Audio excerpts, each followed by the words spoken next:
Assalamualaikum warahmatullahi wabarakatuh. Alhamdulillahirabbil alamin wassalatu wassalamu ala asyrafil anbiya'i wal mursalin wa ala alihi washabihi ajmain. Okay, bersyukur kepada Allah Subhanahu wa taala. Okay, hari ini kita akan belajar pelajaran yang ke-11. Okay, bidang yang kedua iaitu bidang hadis.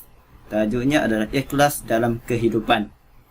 Okay, mari kita sama-sama buka buku teks pelajaran yang ke-11. Okay.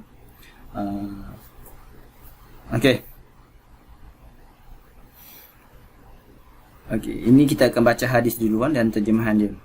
Okay, hadis.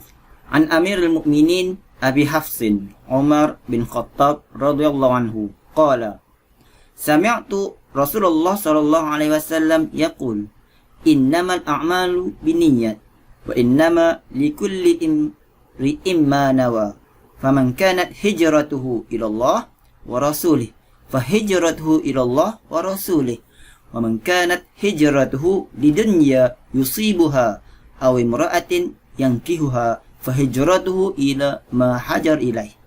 Okey, hadis yang diriwayatkan oleh muttafaqun alaih. Okey, kita tengok terjemahan dia. Amir Mukminin Abu Hafsin Umar bin Khattab radhiyallahu anhu berkata, aku mendengar Rasulullah sallallahu alaihi wasallam. Aku ni siapa? Inilah. Okey. Umar bin Abu Hafsin Umar bin Khattab, dia dengar Rasulullah sallallahu alaihi wasallam bersabda, bercakap Nabi sallallahu alaihi wasallam cakap. Okey. Kalau Nabi kita sebut sebagai bersabda. Okey. Sesungguhnya setiap amalan berasaskan niat. Okey, Nabi kata, okey, setiap amalan yang kita lakukan mestilah ada niat, berasaskan niat. Dan sesungguhnya bagi seseorang itu berdasarkan apa yang diniatkan. Ni penting kenyataan ini. Okey, maksudnya apa yang kita buat tersebut, apa saja yang kita buat, dia mesti melalui niat. Tidak ada sesuatu perbuatan okey yang tidak melalui niat. Okey. Hanya orang gila je. Kalau orang gila, dia kadang dia buat apa, dia tak fikir apa. Itu tanpa niat lah, sebab dia orang gila. Kalau orang manusia yang normal, apa saja perbuatan yang dia buat, dia mesti melalui niat. Ya, itu ingatlah. Okay. Kita baca lagi. Sesiapa yang berhijrah kerana Allah SWT dan Rasulnya. Okey, ini kembali, ni cerita balik kembali pada zaman Nabi dulu. Okey, ketika ini Nabi sudah berhijrah daripada kota Mekah ke kota Madinah. Biasakan dengan hijrahkan Nabi kan, betul kan? Okey, hadis ini, peristiwa ini adalah peristiwa ketika Nabi Muhammad SAW berhijrah daripada kota Mekah ke kota Madinah. Okey, Nabi kata apa? Sesiapa yang berhijrah kerana Allah, ini dia kata orang yang ikut dia. Okey, ikut dia. Okey, masyarakat umat dia yang ikut dia berhijrah ke Madinah. Okay, sesiapa yang berhijrah kerana Allah SWT dan Rasulnya, okay, maka hijrahnya itu kepada Allah dan Rasulnya. Okay, iaitu apa dia?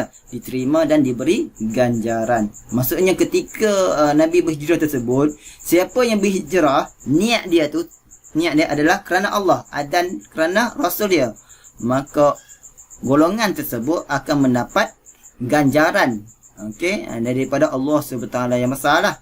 Okey, seterusnya. Dan sesiapa yang berhijrah kerana tujuan keduniaan, dia ada golongan yang kedua pula, dia berhijrah juga. Tetapi niat dia lain kan? Okey, niat dia apa? Niat dia kat sini berhijrah kerana tujuan keduniaan yang ingin diperolehinya. Maksudnya dia berhijrah dari kota Mekah ke kota Madinah, tetapi bukan kerana Allah. Okey, tapi dia kena ada sesuatu. Okey, iaitu tujuan keduniaan. Okey. Apa yang dia akan dapat? Ia akan mendapatnya. Okey. Maksudnya apa yang dia inginkan di dunia. Contohnya dia berhijrah tersebut kerana dia kata nak pergi sana untuk mendapatkan harta, nak dapatkan tanah, okey, ataupun nak dapatkan tempat, okey, ataupun nak dapatkan duit. Maka kalau dia hijrah tu, dia akan dapat apa yang dia inginkannya. Okey. Atau okey, golongan yang ketiga pula, sesiapa yang berhijrah kerana wanita. Ada juga golongan yang tiga ni, dia berhijrah kerana apa? Kerana dia nak ikut perempuan. Dia nak ikut perempuan tu berhijrah, dia kata dia pun nak berhijrah bersama-sama dengan pasangan dia. Okey, bersama-sama dengan perempuan yang dicintainya. Okey, apa dia dapat? Yang diinginkannya. dinikahikannya, maka diinginkan perempuan tersebut, maka dia pun dapat perempuan tersebut. Okey, maksud Allah makbulkan. Jadi dia dapat apa yang dia niatkan. Okey. Maka hijrahnya akan mendapat apa yang diniatkannya. Maksudnya ketika hijrah tersebut, Allah makbulkan apa yang diniatkan. Siapa niat kerana Allah dan Rasulnya, dia akan dapat ganjaran yang besar. Okey, yang besar, iaitu di akhirat kelak dia akan dapat. Okey, tapi ada ni golongan yang kedua ni, dia kata dia berhijrah kerana nak dapat keduniaan. Okey, dia niat macam-macam, dia kata nak dapat dunia, nak dapat harta, maka dia dapatlah apa yang dia niatkan tu. Tapi dia tak dapatlah ganjaran besar di akhirat. Okey, yang ketiga tadi dia kata dia berhijrah kerana wanita. Okey, jadi dia dapat wanita tersebut. Dia tak dapatlah ganjaran yang besar. Jadi rugilah siapa yang niat kerana yang lain.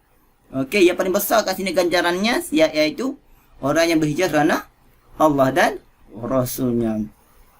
Okey. Kalau kat dunia, yang dunia ni hanya dekat dunia saja. Lepas tu habis. Rugi. Okey, kita tengok hadis ini. Okey. Hadis tersebut menjadi asas dan peringatan kepada umat Islam betapa pentingnya sifat ikhlas. Ni pentingnya sifat ikhlas dalam perbuatan. Setiap amalan yang dilaksanakan dengan ikhlas kerana Allah, ikhlas kerana Allah, akan mendapat ganjaran yang besar di sisi Allah SWT. Amalan yang dilakukan kerana ingin menunjuk-nunjuk kepada manusia akan menjadi sia-sia saja, ibarat hujan jatuh ke pasir. Dia bagi contoh dah, contoh hujan jatuh ke pasir, sia-sia, rugi. Okey. Okey. Kita tengok apakah yang dimaksudkan dengan ikhlas. Okey. Ikhlas dari segi bahasa berasal daripada perkataan akhlasa. Akhlasa. Okey, yang dimaksud dia dari segi bahasa bersih dan suci. Okey, ini yang paling penting. Kalau dalam soalan ditanya, apakah maksud ikhlas dari sudut bahasa? Kamu tulis ini pun dah cukup dah. Okey, cukup dah. Okey, dah tepat, dah betul dah. Bersih dan suci di segi bahasa. Okey, nak lengkap sikit. Iaitu bersih dan suci daripada keturunan yang mencemarkan. Kotoran yang mencemarkan. Daripada kotoran yang mencemarkan. Okey. Menurut istilah, ikhlas dari sudut istilah pula, tadi di segi bahasa. Ni maksud ikhlas dari sudut istilah. Ni yang betul-betulnya, apa yang dimaksudkan yang betul-betul. Okey, kalau bahasa ni maksud dia secara umum. Tapi secara khususnya yang betul-betul nak masuk ikhlas ni adalah dari sudut istilah. Okey, apa dia maksud dia? Semua amalan zahir, amalan zahir ni apa? Amalan yang nampak. Kita nampak dengan mata kita. Okey, itu adalah amalan zahir. Dan batin. Alam batin ni kita tak nampak. Selalunya datang dari hati lah. Kita buat satu amalan yang hati. Okey. Yang dilakukan semata-mata mengharapkan keredaan Allah Subhanahu Wa Taala. Ini poinnya.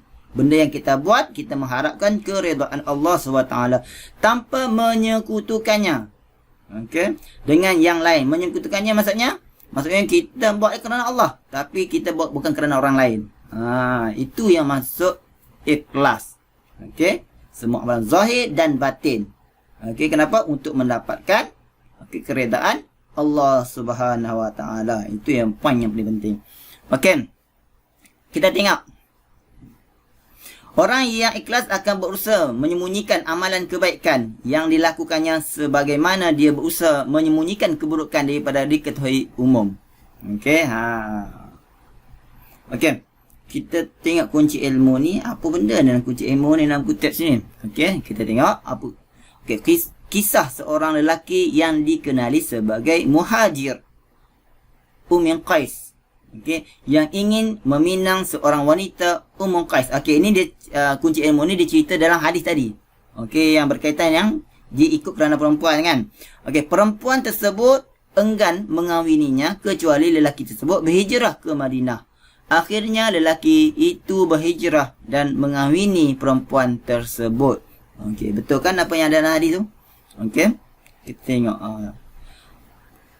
Kita tengok ni cikgu ni cakap, dia tanya, tahukah kamu apakah dimaksudkan dengan sifat riya, sumah dan ujub? Ini kamu kena tekan. Dan soal kalau ada peperiksaan selalunya naik ni. 3 benda ini.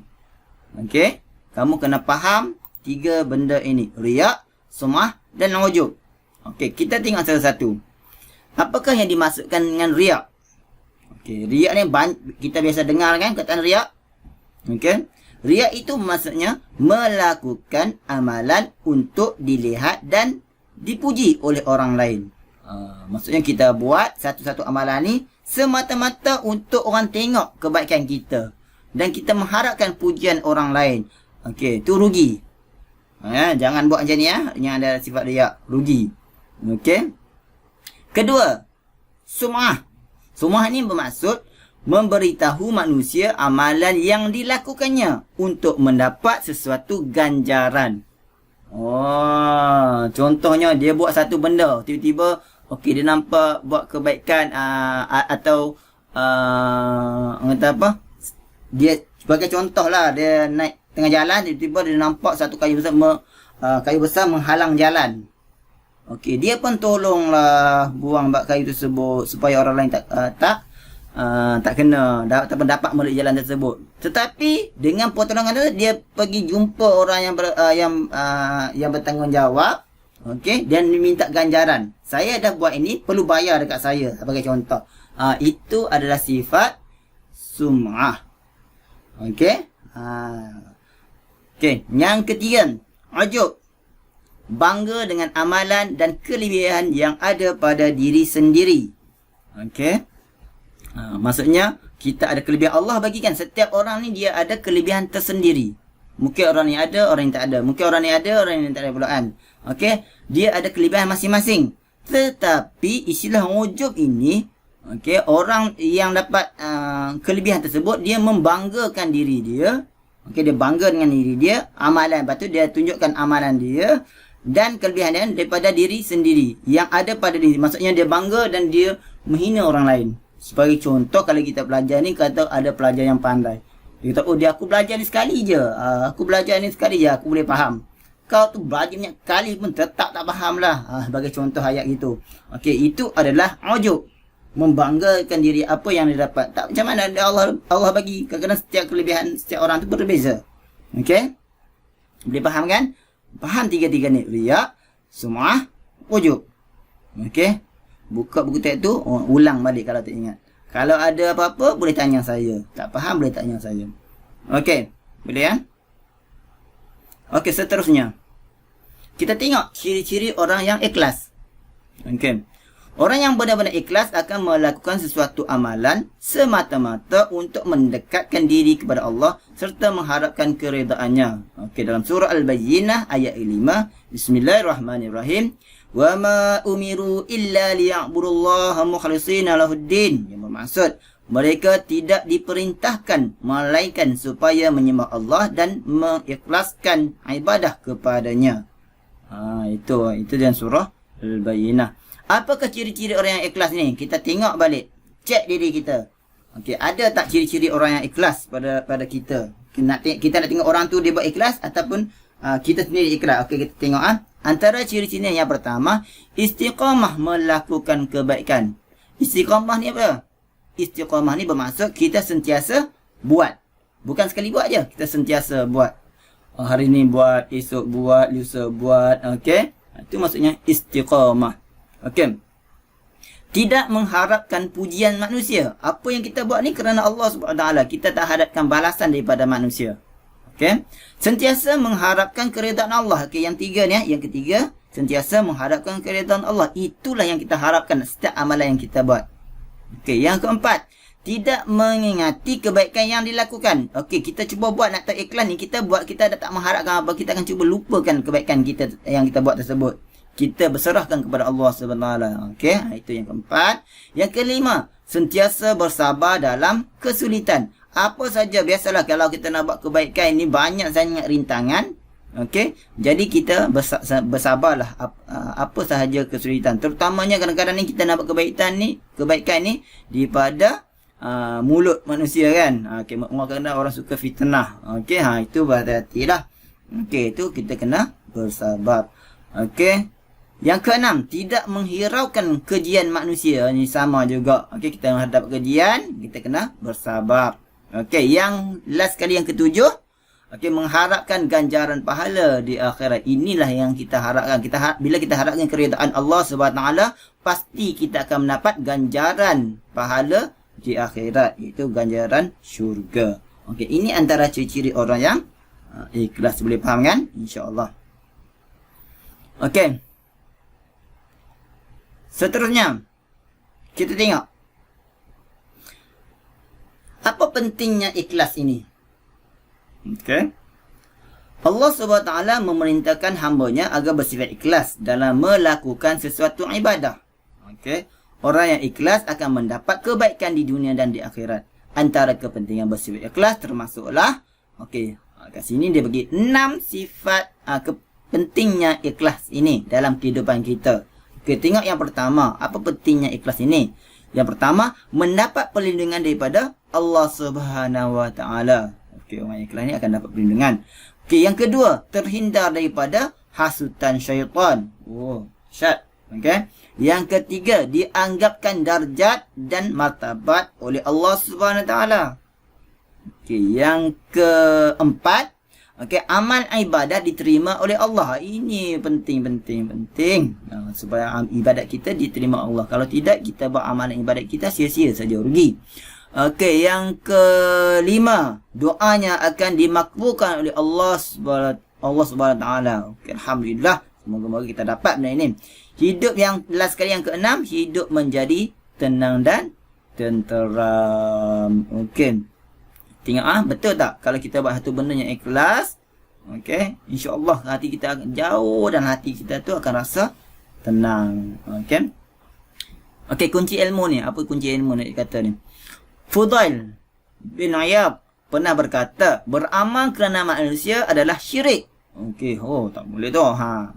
Meninggalkan amalan kerana manusia adalah riak. Tinggal amalan kerana ni adalah riak. Manakala ikhlas pula akan menyelamatkan kamu daripada kedua-duanya. Okey, buat ikhlas, jadi kita akan terhindar daripada perbuatan syirik dan juga perbuatan riak. Okey, insya-Allah. Okey, boleh kan? Murid sekalian kan? Supaya kita ni wujudkan sifat ikhlas. Apa saja kita buat, okey, timbulkan dalam hati kita sifat ikhlas tersebut. Okey, dan kita buat kerana Allah Subhanahu Wa Taala, dan kita mengharapkan ganjaran daripada Allah Subhanahu Wa Taala, insya-Allah. Okey. Ini saya nak kamu baca Okey, aktiviti ini, dialog ini. Okey. Okey, kita tengok last pengajaran hadis. Apa pengajaran yang kita boleh dapat pada hadis ini? Kita dapat 4 pengajaran. Yang pertama, okey, umat Islam hendaklah berniat kerana Allah. Okey, kita kena niat kerana Allah dalam setiap amalan agar mendapat keridaan Allah Subhanahu Wa Taala. Okey. Yang kedua, umat Islam hendaklah meyakini bahawa Allah Subhanahu Wa Taala akan memberikan ganjaran kepada hamba-Nya yang ikhlas. Okay. Yang ketiga, kita hendaklah melakukan ibadat dengan niat yang ikhlas agar ibadat kita diterima Allah SWT. Yang keempat, kita hendaklah menjauhi sifat riak dan ingin menunjuk-nunjuk agar amalan tidak sia-sia. Okey, alhamdulillah, itu antara pelajaran kita pada hari ini berkaitan dengan ikhlas. Okey, ikhlas dalam kehidupan. Okey, kalau ada sebarang pertanyaan, okey, boleh tulis di dalam komen di bawah. Okey, insya-Allah saya akan cuba menjawab setiap komen anda. Okey, itu saja daripada saya. Okey, saya harapkan okey, murid sekalian faham apa yang kita belajar pada hari ini, iaitu berkaitan dengan ikhlas dalam kehidupan. Okey, insya-Allah itu saja daripada saya. Okey, saya tutup dengan majlis kita dan tasfarah basuratan subhanakallah bihamdik asyhadu an la ilaha illa anta astaghfiruka wa atubu ilaik. Innal insana fi khusr illa allazina amanu wa 'amilus shalihat wa tawassaw bil haqq wa tawassaw bis sabr. Assalamualaikum warahmatullahi wabarakatuh. Terima kasih semua.